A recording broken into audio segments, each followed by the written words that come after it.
Brian Hooker was fired for tampering with GPS, not suspended, not warned, fired. Terminated from his job at AT&T because he tampered with GPS trackers on a company vehicle. He knew how location tracking worked. He knew how to interfere with it. That knowledge cost him his career. On the night Lynette Hooker disappeared, April 4, 2026, in the Abaco Islands in the Bahamas, Brian had his phone with him. That phone was tracking his location every time it connected to a signal. Every movement, every location, every timestamp, recorded and stored across multiple systems in multiple layers. And Brian, a man who knew exactly how GPS tracking worked, who had been fired for manipulating it professionally, apparently did not protect himself from his own phone. Per CBS News, ABC News, and CNN, all reporting from the Bahamas, in the first week of June, forensic evidence found on electronic devices belonging to Brian Hooker led investigators to new areas of interest, areas Brian never mentioned, areas his account of that night does not include, areas that required federal investigators to seek special permission from Bahamian authorities to search, because nobody had searched them in 61 days. Brian's phone sent investigators into the mangroves, into the anchorage where a witness heard something at 9:30 at night, into waters Brian never mentioned and locations his story does not include. Location by location, his own device is dismantling every account he has given. He knew how to tamper with GPS. He forgot about his own phone. This is the open files. And today we follow the map that Brian's own device drew for investigators on the night Lynette disappeared. Stay with me, because the most important witness in this case does not have a name. It has a signal. Subscribe to the open files right now and turn on your notifications. This case is not slowing down, and neither are we. Before we go into what Brian's devices recorded, we need to understand what GPS data actually is and why it is so powerful as evidence in a criminal investigation. Every modern smartphone records location data continuously. Every time a phone connects to a cell tower, a GPS satellite, a Wi-Fi network, or a Bluetooth device, it generates a location record with a timestamp. That data is stored in multiple places on the device itself, on the servers of the phone's operating system, on the servers of applications running in the background. It is not a single record that can be deleted with a single action. It is layered across multiple systems. When federal investigators seize a device and send it to a forensic laboratory, in this case, the FBI's facility, at Quantico forensic analysts can extract that location data even if the device owner attempted to delete it. Deleted data is not gone. It is overwritten gradually over time, and forensic tools can recover it before that process is complete. A U.S. official confirmed to CBS News that GPS data recovered from Brian Hooker's electronic device appears to challenge his account of his wife's disappearance. That confirmation is now part of the permanent public record of this case. That GPS data is now confirmed across CBS News, CNN, and ABC News as the primary driver of the new search operations that took place in the Bahamas in the first week of June. Per ABC News, the Coast Guard Investigative Service received special permission from the Bahamas to send U.S. divers to areas that were previously not searched. That permission was granted specifically because of what the GPS data showed, previously not searched. In 61 days of active investigation, these locations had never been examined, because Brian's account never pointed anyone there, and then his phone did. Brian's own device sent investigators to places Brian never mentioned. That is the evidentiary significance of this development in one sentence. Where are you watching this from? Drop your location in the comments right now. This case is being followed from Michigan to the Bahamas to federal warehouses in Florida, and the people following it deserve to be counted. Per reporting from sources close to the investigation, confirmed across multiple named outlets, the GPS data identified two specific areas of interest that drove the June search operations. The first is the Soulmates anchorage at Aunt Pat's Bay. We covered the 9:30 witness in our very first episode. A woman on land near the Soulmates anchorage reported hearing a significant noise from the direction of the boat at approximately 9:30 at night, 2 full hours after Brian says Lynette went into the water, and in a completely different location from where Brian says she fell. That witness has spoken to investigators. Her account is part of the active investigation. The GPS data from Brian's devices places him at or near that anchorage at times that are inconsistent with his stated timeline. Investigators used sonar and diving operations to examine the anchorage area specifically based on what the GPS data showed. They went into the water at that location looking for what the phone data suggested might be there. Witness heard something from the direction of the Soulmate. The GPS data places Brian near the Soulmate at a time that contradicts his account.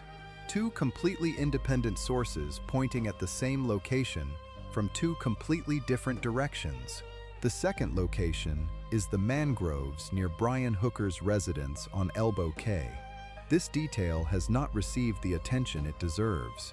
Per reporting confirmed through sources close to the investigation, GPS data allegedly shows Brian moving within the mangrove areas near the property during a period when his account places him adrift and helpless on the water being carried by current and wind across the Sea of Abaco. Mangroves are dense, dark, difficult to access. They are also, as investigators clearly understood, a location where something could be concealed. The Coast Guard search teams and cadaver dog Maggie worked the mangrove areas as part of the June operation specifically because the GPS data indicated Brian's presence there. Brian's account of April 4th into April 5th describes a man completely at the mercy of wind and current. A man with no engine, one oar, drifting helplessly across 4 miles of open water for nearly 8 hours. A man who had no control over where he went or when he got there. GPS data showing purposeful movement through mangrove terrain near his own residence is not consistent with that account. Brian Hooker was fired from AT&T for tampering with GPS trackers on a company vehicle. This has been reported publicly and has not been disputed by Brian Hooker or his legal representatives. Brian Hooker knew how GPS tracking worked from the inside. He had demonstrated that knowledge in a professional setting with consequences serious enough to cost him his employment. That background raises a question that investigators are certainly asking. If Brian Hooker understood GPS tracking well enough to tamper with it professionally, why does his own phone appear to have recorded his movements on April 4th in ways that contradict his stated account? There are several possible answers. He may not have had the opportunity or presence of mind to address his phone's location data in the hours following April 4th. He may have believed the data had been sufficiently cleared. He may have underestimated the forensic capability of federal investigators. Or the data may have been stored in locations he was not aware of or could not access. Whatever the reason the GPS data exists, it has been extracted. It is driving an active federal investigation into locations Brian's account never mentioned, and it is being prepared as part of an evidence package built specifically for a courtroom. Per former FBI Special Agent Nicole Parker, speaking to Fox News Digital Law Enforcement, almost always knows much more than what they share publicly. The GPS data that has been made public through confirmed reporting represents a fraction of what federal investigators actually have. If you are still watching, drop a comment below. Tell me what you think about the GPS evidence. Does it surprise you that a man fired for GPS tampering did not protect his own phone? Let me know what you think.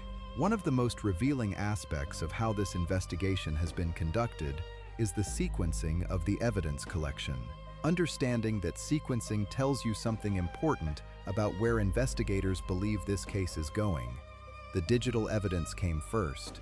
GPS data, AIS records, device forensics, all of it extracted and analyzed before any new physical search operations were mounted.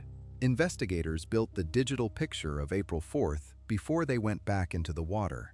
Then the physical search followed the digital evidence. The dive locations were not chosen randomly or based on Brian's account. They were chosen based on what the GPS data showed. Investigators went where the phone said Brian went, not where Brian said he went. That is the operational significance of the June search in one sentence. Then, the dinghy seizure happened at the peak of the active search operation, not weeks ago when it could have been seized. Now, because the GPS data told investigators what happened, and the dinghy is the physical vessel where the evidence of what happened may still exist. Per reporting from sources close to the investigation, investigators sequence their evidence collection deliberately. Digital evidence first, because it tells you where to look for the physical evidence. Then the physical evidence collection follows the digital picture. This is not an investigation feeling its way forward blindly.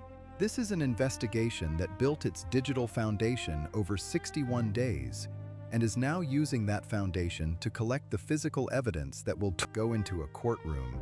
Here is something this channel's forensic source material makes clear that most public coverage has not explained fully.